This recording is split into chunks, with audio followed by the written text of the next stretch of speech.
오늘 예배드릴 모든 성도들에게 하나님께서 복 주시고 지켜주시고 은혜와 평강 주시기를 주님 이름으로 축원합니다. 지금까지 우리는 4주에 걸쳐서 예수님의 족보로 위시해서 예수님의 탄생과 또 마리아의 찬양과 또 예수님께서 12살 될 때에 예루살렘에 올라가셔서 내 아버지 집에 있어야 될 것을 알지 못했습니까? 하는 이런 이 사건들에 대해서 살펴보았습니다. 12살 때에 사건이 기록되어지고 18년 동안 아무런 이런 예수님에 대한 이 기록이 없습니다. 그러다가 30회쯤 되어져 가지고 세례 받으심으로 예수님께서 전면에 나서시고 이제부터 본격적인 공생애가 시작되는 모습을 우리에게 보여주고 있습니다. 그래서 우리가 먼저 예수님의 길을 예비하신 세례 요한의 세례에 대해서 살펴보려고 합니다.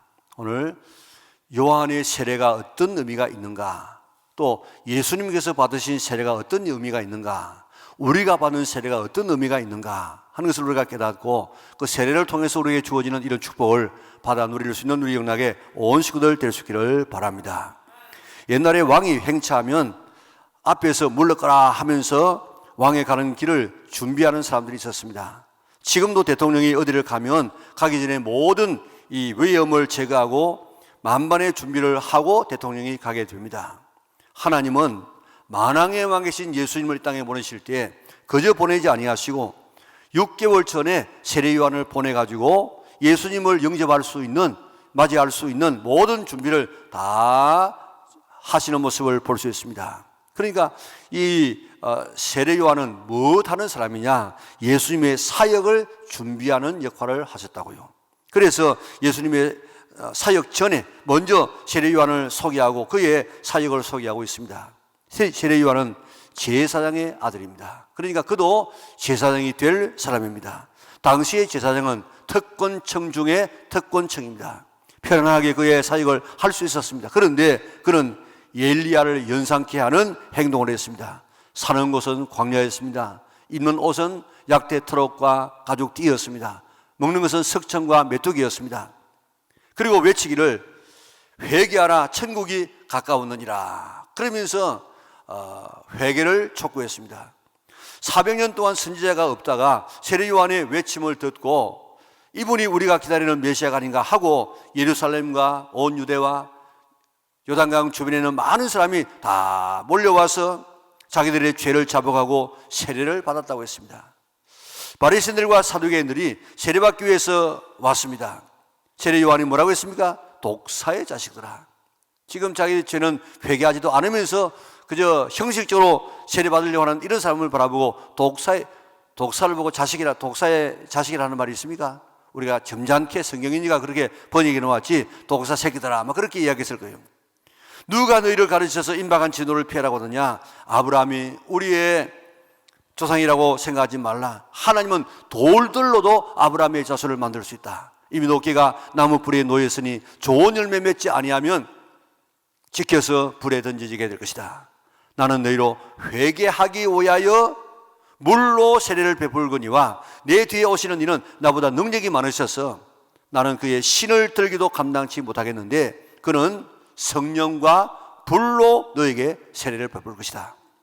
알곡은 모아서 곡간에 넣고 죽정이는 꺼지지 않는 불에 태울 것인데 하면서 지금 설교를 했습니다. 요한이 한 사역이 뭐겠습니까? 요한이 한 사역? 자기들이 자기의 죄를 자복하고 세례받게 하는 것이 바로 요한의 사역이었고 세례였습니다. 당시 세례는 과거의 잘못을 청산하고 새롭게 출발하는 하나의 행위가 되어졌습니다. 과거의 이방인들이 유대교로 지금 들어오려고 하면은 그 세례를 받아야만 유대교의 한 일원이 될 수 있었습니다. 요한의 물 세례는 이렇게 회개를 시키는 것입니다. 마음을 겸손하게 만듭니다. 그래서 결국은 예수님을 영접할 수 있는 마음의 준비를 시키는 것이 세례 요한의 하는 일이었습니다. 왕이신 예수님을 메시아로 받아들이려고 하면 겸손하지 않으면 절대로 예수님을 영접할 수 없습니다. 그래서 세례를 통해서 겸손하게 만든 것이 바로 세례 요한의 역할이었습니다. 세례를 받으려고 하면 겸손하지 않으면 받을 수 없습니다. 첫째로 자기가 죄인인 것을 인정해야 돼요. 이러면 자기가 죄인인 것을 공식적으로 인정한다는 거 얼마나 이 어려운 일인지 모릅니다. 거기다가 물에 내려가야 돼. 온몸이 다 물에 젖고 머리도 다 이렇게 젖어야 됩니다. 남의 손이 내 머리에 지금 얹어져야 됩니다. 겸손하지 아니하면 절대로 세례를 받을 수가 없습니다. 우리 교회에 서울 의대를 나오고 의사고시에서 1등을 한 그런 분이, 나이도 70이 지난 분이 계셨습니다. 많이 가졌고 보통 사람들이 가까이 하기 참 어려운 분이었는데 이런 분들이 당시에 몇 분이 계셨어요. 그래서 당에서는 이런 분들에게 좀 세례 줄 수 있는 길을 마련해야겠다. 그래가지고 이제 한 25년 전쯤 되는 것 같은데 개인적으로 따로 세례 문답을 시켜서 개인적으로 이렇게 세례를 주도록 그런 기회를 주었습니다. 그런데 이분은 따로 나는 받지 않겠다. 일반 성도도 함께 받겠다. 그래서 세례를 받고 뒤에 명예 집사까지 되어졌습니다. 겸손해야만 세례 받을 수 있습니다. 그런데 세례 요한의 이 세례는 자기 마음을 겸손하게 만들고 예수님을 받아들일 수 있는 이런 이 마음을 만들어서 예수님에게 나가도록 하기 위하여서 세례 요한은 세례를 베풀게 된 것입니다. 세례 요한의 세례는 예수님의 세례로 인도하는 세례였어요. 예수님은 뭐를 줍니까? 요한은 물로서 세례를 주어요. 우리가 지금 물 세례 지금 받지 않습니까? 그런데 이런 물 세례뿐만 아니고 이제 예수님은 성령과 불로서 세례를 주는데 내 세례는 물이지만은 이제 예수님께서 주는 진짜 세례, 성령과 불로 세례 받는 이 세례를 받도록 인도하는 것이 바로 세례 요한의 세례였습니다. 그렇기 때문에 여러분들이 지금 교회에서 물 세례를 받았다고 하면 거기서 만족하지 말고 성령 세례 받으려고 물 세례 받으려고 힘쓰시기를 바랍니다. 세례 요한의 사명은 예수님께로 인도하는 것입니다. 세례 요한은 태어날 수 없는 사람이었습니다. 아버지 어머니가 나이가 많아가지고 벌써 다 이렇게 아브라함과 이 사라처럼 이게 아기를 낳을 수 없는 그런 이 영역에 속했습니다. 그런데 하나님께서는 그를 태어나게 만들었습니다. 왜 세례 요한을 태어나게 만들었습니까? 예수님 증거하라고, 예수님 소개하라고, 예수님의 세례로 인도하라고 하나님께서 세례 요한을 땅에 보냈습니다. 많은 사람들이 세례 요한에게 와가지고 물었습니다. 당신이 우리가 기다리는 메시아입니까? 나는 메시아가 아닙니다. 그러면 당신은 누굽니까? 나는 광야에서 외치는 자의 소리입니다. 외치는 자도 아니고 외치는 자의 소리라, 소리, 나는 소리. 소리는 인격도 없습니다. 색깔도 없습니다. 공간도 시간도 없습니다. 자기의 사명을 그저 한마디 말하고 난 다음에 사라진 것이 소리입니다. 세례 요한은 예수님이 메시아다, 여기에 구원이 있다, 저분 따라가야 된다 하는 이 사명을 다하고 소리처럼 그는 사라지고 말았습니다. 예수님을 아는 우리의 사명도 마찬가지인 줄 믿으시기를 바랍니다. 내가 왜 태어나서 지금도 존재하고 있느냐? 예수님을 모르는 사람에게 예수님을 소개하고 예수님에게 가도록 하는 이것이 바로 내 사명인 줄 믿으시기를 바랍니다. 예수님의 메시아요, 예수님의 구원자요, 예수님을 이렇게 알리는, 소개하는 것이 세례 요한의 사명이었던 것처럼 그것도 내 사명입니다. 요한의 그 외모, 요한의 그 먹는 것, 요한의 그 입는 것, 요한의 그 말 전체가 다 저분이 바로 예수님이시다 하고 예수님을 가리키는, 예수님을 소개하고 예수님에게로 가게 하는 이것이 바로 세례 요한의 사명이었고 우리의 사명인 줄 믿으시기를 바랍니다. 다음은 하나님의 아들이 세례를 통하여 자기 백성과 같아지셨다. 참 이거 어려운 주제입니다. 굉장히 어려운 말인데 믿음으로 받아들이지 않으면 좀 힘들어요. 수많은 사람들이 세례 요한에게 와서 자기의 죄를 회개하고 세례를 받았습니다. 그런데 세례 요한에게 와서 세례를 받으려고 예수님도 그렇게 했다고. 예수님도. 그러자 세례 요한이 아니 예수님, 제가 당신에게 가서 세례를 받아야 되는데 예수님이 나한테 세례를 받다니요. 그건 안 됩니다. 못합니다 하고 거절했습니다. 그러니 예수님께서 뭐라고 이야기합니까? 3장 15절인데요 예수께서 대답하여 이르시되 이제 허락하라. 우리가 이와 같이 하여 모든 의를 이루는 것이 합당하니라 하시니 이에 요한이 허락하는지라. 아멘. 요한의 세례는 죄를 회개하게 하는 세례라고 했습니다. 그런데 예수님은 죄가 없으신 분이에요. 그런데 왜 예수님께서 회개케 하는, 자기의 잘못을 뉘우치는 이런 회개를 하는 이 세례를 왜 받아야 되겠습니까? 예수님은 받을 필요가 없어요. 그런데 왜 받았느냐?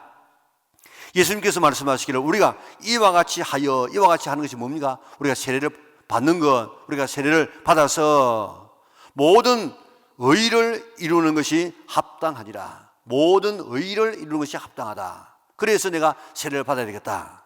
공동번역에는 이렇게 해야 하나님의 원하시는 모든 것이 이루어진다, 그렇게 번역했습니다. 예수님께서 요한에게 세례를 받아야 하나님의 원하시는 모든 것이 이루어진다는 것입니다. 하나님이 원하는 것이 뭐겠습니까? 예수님께서 인류의 모든 죄를 대신 짊어지시고 십자가에서 죽음으로 모든 인류를 구원하는 이것이 하나님의 일이고 하나님이 원하는 것입니다. 예수님께서 이 땅에 오신 목적도 사람들과 같이 되기 위해서 이 땅에 오시지 않았습니까? 그런데 죄가 없어요, 죄가. 그런데 세례를 받음으로 죄 있는 사람과 같아졌어. 죄 있는 우리 인류의 모든 죄를 다 짊어지시기 위하여서 예수님께서 세례를 받으셨다는 것입니다. 로마서 6장에 보면요, 세례를 예수님과 합하는 것, 예수님과 연합하는 것, 예수님과 하나 되는 것을 세례라, 그렇게 말하고 있습니다. 예수님께서 세례 요한에게 세례를 받음으로 사람들과 하나가 되었고, 거기서 끝난 것이 아니고 인류의 모든 죄를 다 짊어지시게 된 것입니다. 이게 예수님의 세례예요. 그래서 이 세례받은 이후에 세례 요한의 눈이 열려가지고 예수님을 바라보면서 뭐라고 얘기했습니까? 보라, 세상 죄를 지고 가는 하나님의 어린 양이로다. 예수님은 세례받고 난 다음에 모든 인류의 죄를 다 한 몸에 짊어지셨어요. 그래서 세례 이후에는 예수님께서 죄짐을 지고 다니셨습니다. 예수님께서 요한에게 세례받으심으로 사람과 하나가 되었습니다. 같이 되어졌습니다. 거기에서 끝나지 않으려고 인류의 모든 죄를 다 짊어지게 되었다 하는 이 사실을 꼭 믿으시기를 바랍니다. 제사 지낼 때에 제사장이 양의 머리에다가 이 제사 지내는 사람의 죄를 다 전가시킵니다. 하나님, 이 사람이 이런 죄를 지었는데 이 죄를 이 양에게 이렇게 전가시킵니다. 덮으시옵니다. 그렇게 하고 그 양을 잡아서 피를 들고 나가면 하나님께서 그의 죄를 사해 주지 않았습니까? 예수님께서 세례 요한에게 세례를 받을 때 인류의 모든 죄를 다 뒤집어 썼어요. 그리고 십자가에서 죽으심으로 우리의 죄 문제를 다 해결해 놓았습니다. 이것이 바로 하나님의 의입니다. 이것이 하나님이 원하시는 모든 것인 줄 믿으시기를 바랍니다. 이렇게 하시려고 예수님께서 세례 요한에게 세례를 받으셨다는 것입니다. 예수님이 세례를 받으신 것은 우리 죄인과 같아질 뿐만 아니라 우리 모두의 죄악을 대신 짊어지시는 순간이구나, 그렇게 생각하고 얼마나 감사한 일입니까? 내가 지어야 할 그 죄짐을 다 예수님께서 짊어지시는 순간이 바로 세례받는 순간이었습니다. 내 대신 죄의 짐을 지셨구나, 십자가에서 대신 죽으시기 위하여 내 죄의 짐을 대신 짊어지셨구나, 그렇게 깨닫고 예수님의 세례를 바라볼 때마다 감격하고 감사하는 성도들 될 수 있기를 바랍니다. 세례 요한이 주는 세례는 겸손하게 해서 예수님에게 가게 하고 또 예수님으로부터 성령과 불세례를 받도록 인도하는 것이 바로 요한의 세례였습니다. 예수님의 세례는 죄인들과 하나가 되는 거예요. 그리고 인류의 모든 죄를 대신 짊어지는 것이 바로 예수님의 세례였습니다. 그런데 다음 우리가 받아야 할 세례였습니다. 우리는 세례를 받아야 됩니까? 안 받아도 됩니까? 어떤 사람은 세례 받고 난 다음에 죄를 지으면 세례 안 받고 죄를 짓는 것보다 훨씬 더 이는 사함받기 힘들다. 그러니까 내가 아예 세례 안 받고 죄 짓다가 뒤에 기회가 되어지면 죽기 전에 내가 이렇게 세례 받겠다, 이렇게 하는 사람도 있습니다. 자기가 죽을 줄 언제 어떻게 압니까? 기독교를 공인했던 콘스탄틴 대제도 죽음이 임박하기까지 세례를 안 받았습니다. 왜 안 받았냐? 나는 왕이다. 그러니까 사람을 죽일 수도 있고 전쟁에 나갈 수도 있다. 그래서 세례를 안 받다가 임종이 임박하자 그런 세례를 받고 죽었습니다. 왜 우리가 세례를 받아야 되느냐? 우리 예수님의 명령이에요. 마가복음 16장 16절에 보면은 예수님 말씀하시기를 믿고 세례를 받은 사람은 구원을 받을 것이요. 믿고 세례를 받은 사람은 구원을 받을 것이요. 예수님께서 세례 받으라고 누누이 이야기하셨습니다. 믿는 것은 어디서 믿는 겁니까? 우리의 마음에서 믿는 거예요. 이는 네 속에서 일어나는 것입니다. 세례는 뭡니까? 외적인 하나의 모습이, 내가 마음에 나는 예수님을 믿습니다는 하나의 외적인 표현이 세례로 나타나는 것입니다. 그렇기 때문에 마음으로 믿지 말고 다른 사람에게 나는 믿는 사람이다 하는 것을 선포하라 이 말입니다. 여러분들 결혼 안 하고 애기 낳을 수 있죠? 결혼 안 하고도 애기 낳고 가정생활 할 수 있습니다. 그런데 왜 그렇게 합니까? 그는 나는 이제 이 사람의 아내고 남편이다 하는 선언의 선언, 그래야만 떳떳합니다. 세례도 마찬가지예요. 내가 지금 예수 믿는 사람이라는 사실을 만천하에 드러내고 공포하는 것이 바로 세례입니다. 뿐만 아니라 하나님의 축복에 동참하기 위해서입니다. 세례 받으면요, 하나님의 엄청난 축복에 동참하게 되어지는데 예수님의 십자가의 죽음에 동참하게 되어지고 예수님의 부활에 우리가 동참하게 되어지고 오늘 이 본문에 봅니까? 하늘문이 열리고 그리고 성령이 비둘같이 내려지고 그리고 너는 내 사랑하는 자녀다 하는 이런 하나님의 음성을 들을 수 있는 축복을 받기 때문에 우리는 세례를 받아야 되는 줄 믿으시기를 바랍니다. 세례를 받음으로 사람과 연합하게 되는 것처럼 우리가 세례를 받음으로 예수님과 하나가 되어집니다. 예수님의 세례는 우리에게 하나가 되는 일이고 우리가 세례 받으면 우리가 예수님이 이루어놓은 그 축복에 참여하게 되고 하나가 되는 그런 축복을 받게 된다 이 말입니다. 조금 전에 세례는 뭐라고 했습니까? 연합이요, 동참이요, 하나가 되는 것이라고 했습니다. 세례는 사실 죽는 것입니다. 죽는 것. 물에 들어가서 세례 받는 것, 물에 빠진 것 완전히 죽지 않습니까? 교회에서 머리에 물을 얻는 것, 여기에 얻는 것은 바로 내가 여기까지 물이 차있다, 내가 죽었다 하는 그런 하나의 상징 아닙니까? 그러니까 물에 세례받는 것은 내가 물에 들어가서 죽고 또 올라오는 것은 내가 부활하신 예수님처럼 내가 오늘도 살았다, 새로운 삶으로 살았다는 하나의 상징입니다. 그러나 거기서 끝나지 아니하고 세례를 통해서 예수님의 십자가에서 죽음에 연합하고 예수님의 부활에 연합한 자가 된다는 것입니다. 그래서 로마서 6장 3절에 보면 무릇 그리스도 예수와 합하여 세례를 받은 우리는 그의 죽으심과 합하여 세례를 받은 줄 알지 못하느냐. 예수님의 이름으로 세례를 받으면 예수님의 죽음에 동참하게 되어져요. 나도 십자가에서 죄 때문에 죽은 그 예수님의 죽음에 동참하게 되어집니다.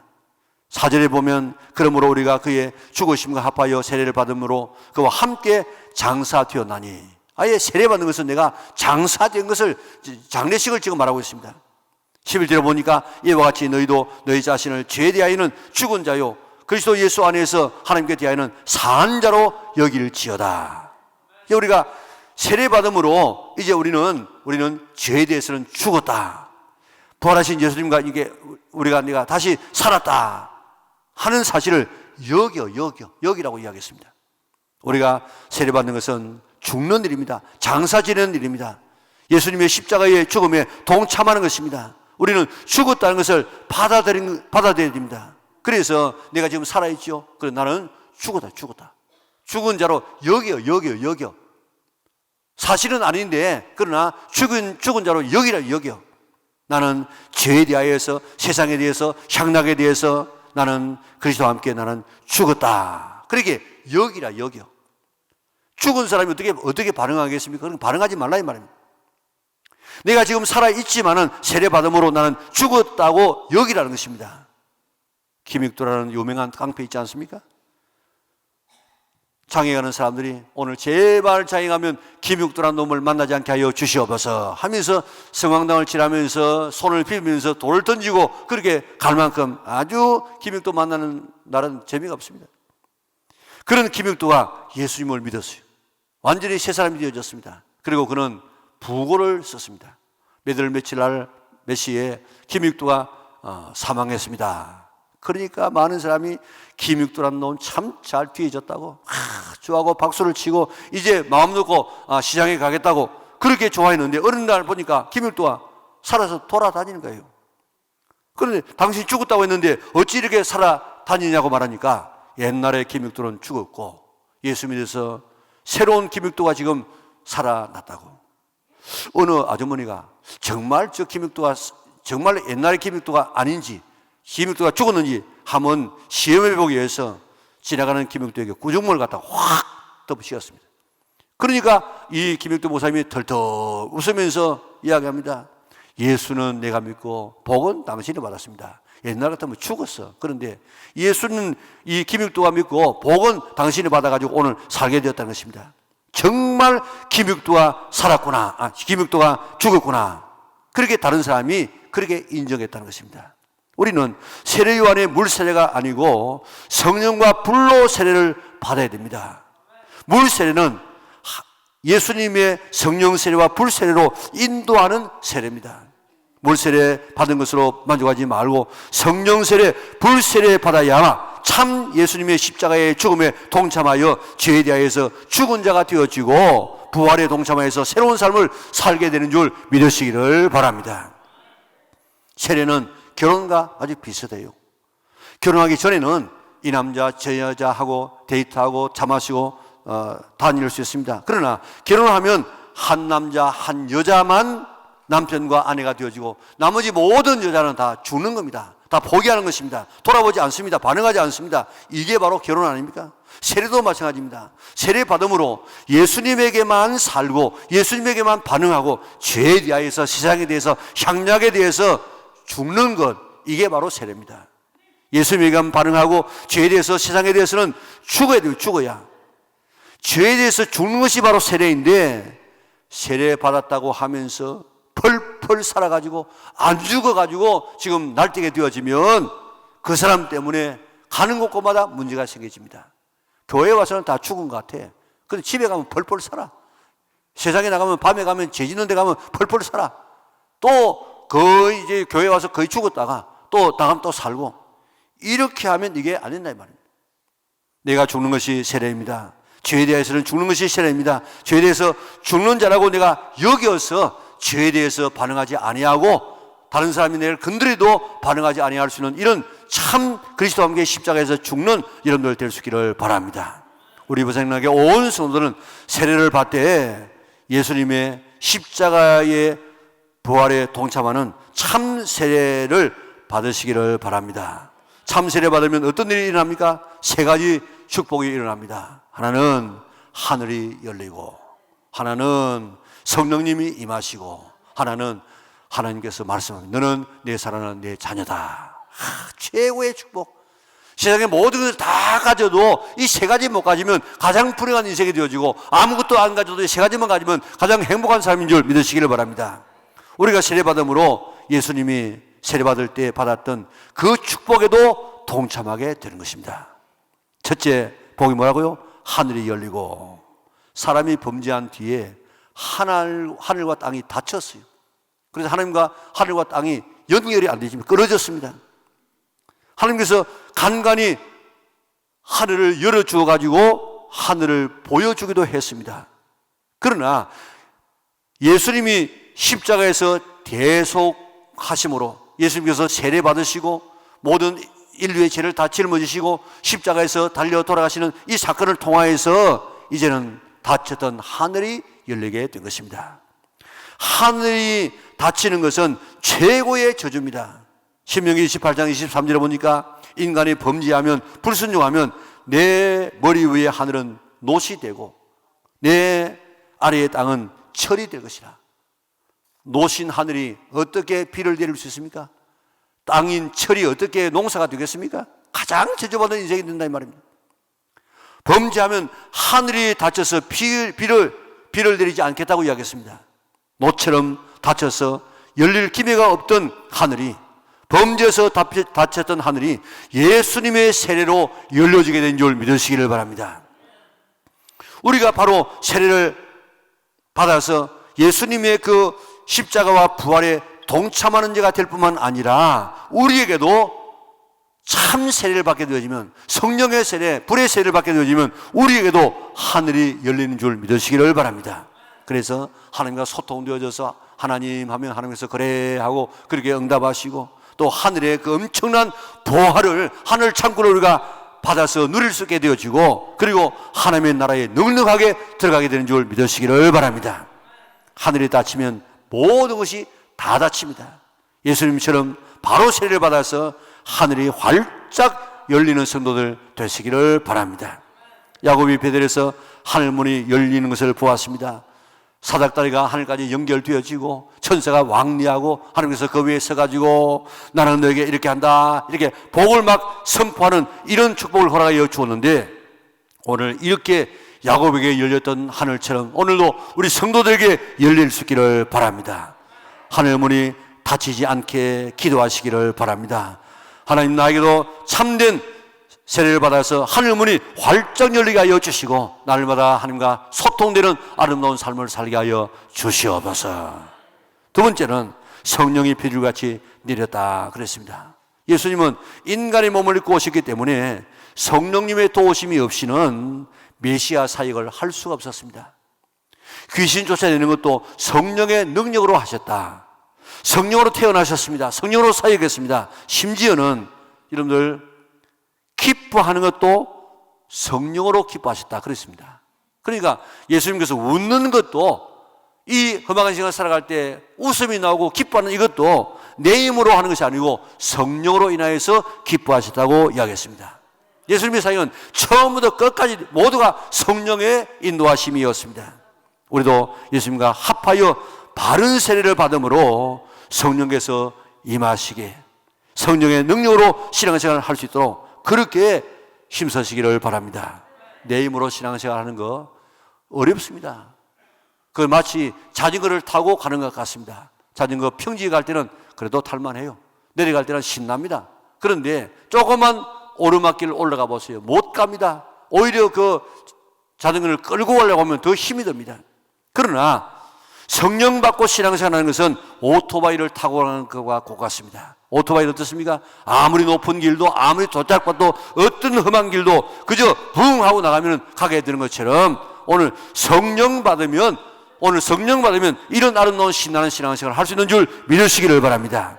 물 세례 받는 것으로 끝나지 말고 이제 성령으로 세례 받고 불로서 세례 받아서 오늘 성령께서 우리 마음속에 오셔서 원동력이 되어져 가지고 오늘 어떤 신앙생활도 차고 나갈 수 있는 아름다운 이 성령의 충만함을 받는 우리 영락의 온 성도들 될 수 있기를 바랍니다.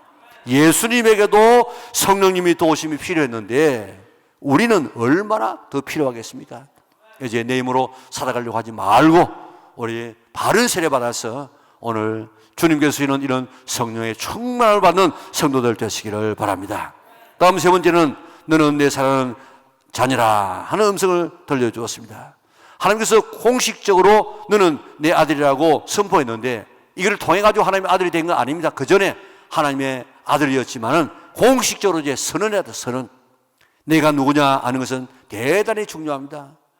나는 사랑받는 하나님의 자녀다. 이 한 가지만 깨달으면 모든 삶의 문제가 다 해결되어집니다. 우리는 날마다 이 음성을 들어야 됩니다. 그래야만 하나님의 자녀답게 살아갈 수 있습니다. 마귀가 와서 뭐라고 이야기했습니까? 네가 만일 하나님의 아들이든 하고 하나님의 아들의 이 정체성을 의심하게 만들지 않습니까? 우리에게도 늘 와가지고 네가 정말 하나님의 아들이냐? 그러면 한번 해보라. 이렇게 말하지 않습니까? 오늘 우리는 하나님의 자녀임을 한순간도 잊지 않도록 날마다 순간순간마다 하늘로부터 들려오는 이 음성을, 성령의 음성을 들을 수 있는 성도들 되시기를 바랍니다.